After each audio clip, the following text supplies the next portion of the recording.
بلکہ صحابہ کے لیے تو لکھا ہے کہ جب وہ بیمار ہوتے تھے تو وہ خود کو گھروں میں بند کر لیتے تھے، جتنی دیر ٹھیک نہیں نہ ہونا کسی سے ملنا ہی نہیں۔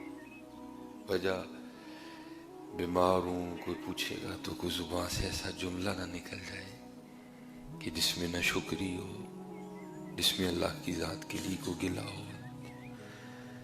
وہ اتنا ڈرتے تھے اللہ سے۔ تو باقی جو حدیث مبارکہ ہے اس کا تو مفہوم ہے کہ جب کوئی بندہ بیمار ہوتا ہے، جب صبح ناشتے میں اس نے بہت کچھ میرے آگے کھانے کو رکھا، مجھ سے ایک بریڈ کا پورا پیس بھی نہیں کھایا گیا، ایک چائے کا آدھا کپ تھا وہ بھی نہیں میں پی سکا۔ جو بندہ بیمار ہوتا ہے اللہ فرماتے ہیں فرشتوں سے اس کی بھوک لے آؤ، اس کی زبان سے ذائقہ لے آؤ۔ آپ کو پتہ ہے سوپ ملے گا، اسپیشلی جو ٹھنڈ کا بخار ہوتا ہے، سوپ ملے گا، بڑی بڑی جو ہے نا وہ کھایا نہیں جاتا ہے۔ پھر اللہ فرماتے ہیں اس کی نیند لے آؤ۔ بندے کا دل کرتا ہے کوئی ٹائم لبے تو سوئیے، اسپیشلی جو میرے جیسے لوگ ہیں سفر کرنے والے، لیکن جب وہ ہوتا ہے معاملہ تو نیند نہیں پڑتی ہے۔ اللہ فرماتے ہیں اس کی نیند بھی لے آؤ، اور تیسرا اس کے گناہ بھی لے آؤ سارے کے سارے۔ پھر جب تک اللہ کی مرضی ہوتی ہے بندہ بیمار رہتا ہے، پھر جب اللہ اس کو شفا عطا کرنے کا ارادہ فرماتے ہیں نا، تو اللہ پھر فرشتوں سے کہتے ہیں اب میں نے اپنے بندے کو صحت دینی ہے، تو اس طرح کرو، دو چیزیں دے آؤ ایک رہنے دو۔ فرشتے عرض کرتے ہیں رب کریم کیا دے آئیں کیا رہنے دیں؟ اے میرے بندے کو بھوک بھی دے آؤ، کتنے دنوں سے اس نے کچھ نہیں کھایا، اس کی زبان کا ذائقہ بھی واپس کرو، اور دوسرا اس کی نیند بھی دے آؤ، اس کو بڑے دنوں سے سویا بھی نہیں ہے، ہاں گناہ ادھر رہنے دو۔ تو فرشتے عرض کرتے ہیں رب کریم گناہ کیوں ادھر رہنے دیں؟ اللہ فرماتے ہیں وہ میں نے معاف کر دی ہے، اس لیے ادھر نہیں، بس اللہ کا شکریہ ادا کرنا ہے۔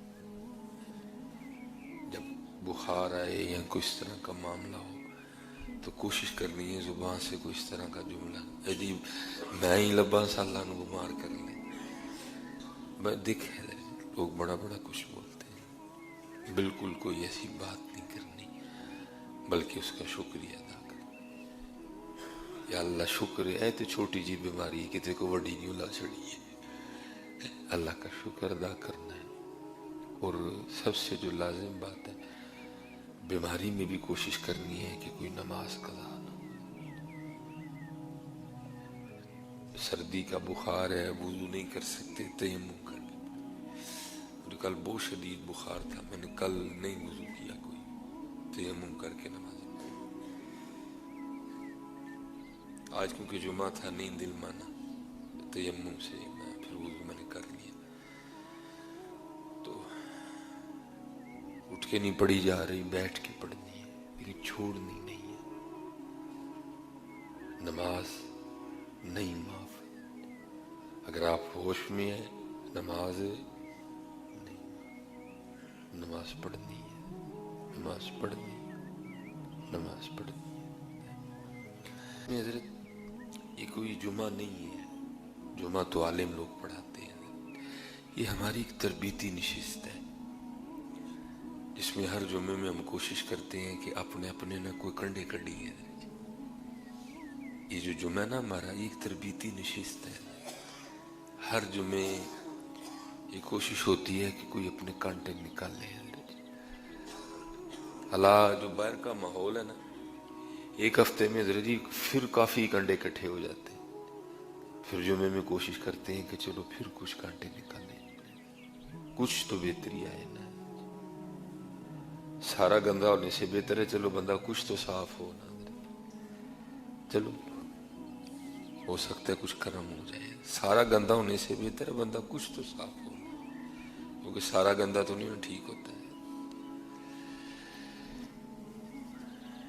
ام المومنین سیدہ عائشہ صدیقہ رضی اللہ تعالیٰ عنہ فرماتی ہے آج بھی کو ایک ایک نا اپنا کنڈا کڑنے ہیں، اور کوشش کرنی ہے کہ کڈی ہے۔ ام المومنین سیدہ عائشہ صدیقہ رضی اللہ تعالیٰ عنہ فرماتی ہیں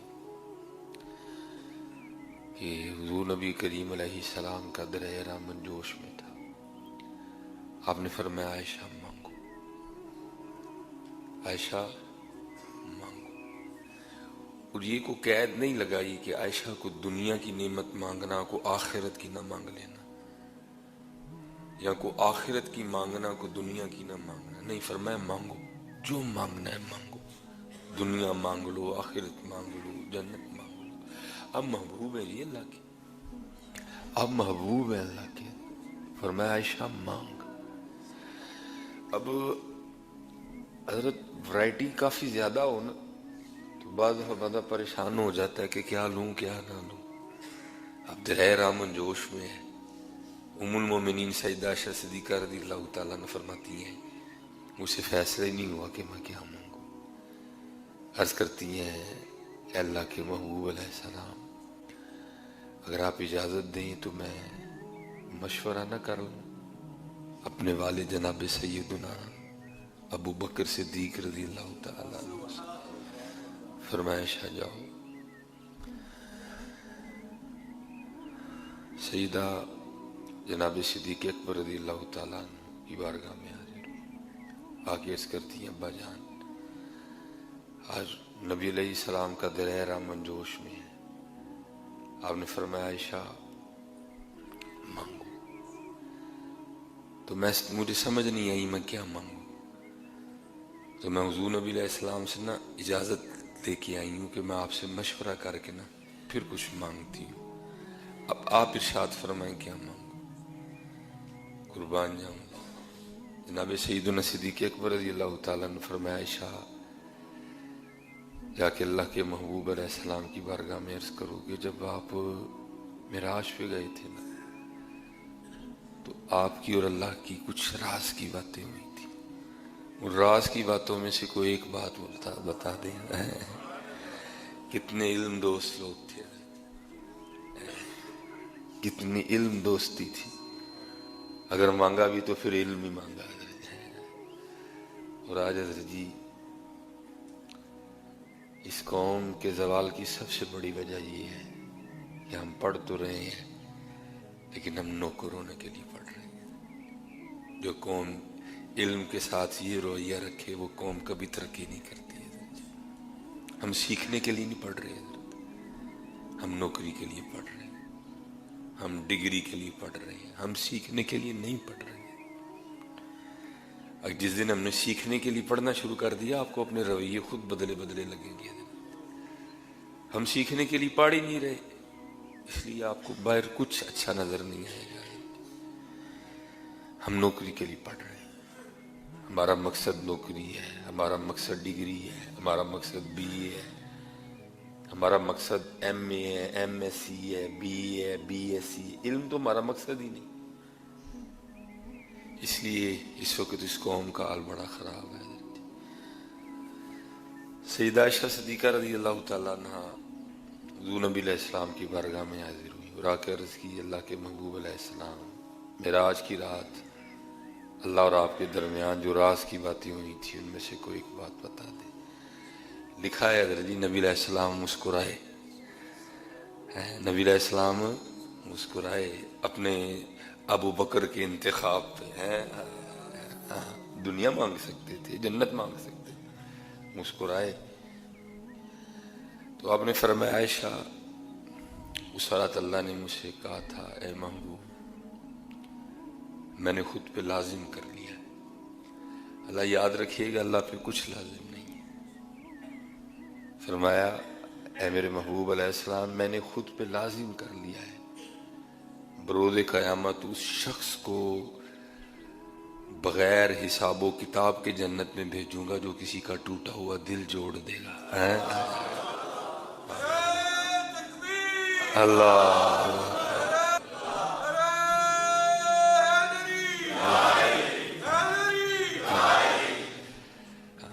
جو کسی کا ٹوٹا ہوا حضرت یہ بڑا دھیان کری۔ ایدا زخم ٹر جاندہ جی، ایدا زخم نہیں جاندہ ہے. اس کا بڑا دھیان رکھنا، اس کا بڑا دھیان رکھنا. جو یہ زخم دیتی ہے نا، یہ زمانے لگ جاتی ہیں، یہ زخم نہیں بھرتے ہیں. پھر اسی پچ ہو گیا، پھر تشبیہ مصلی کی کرنا. اساں ظاہر نوں رب منیائے، باطن دا اللہ کی کرنا. اساں ظاہر نوں رب منیائے، باطن دا اللہ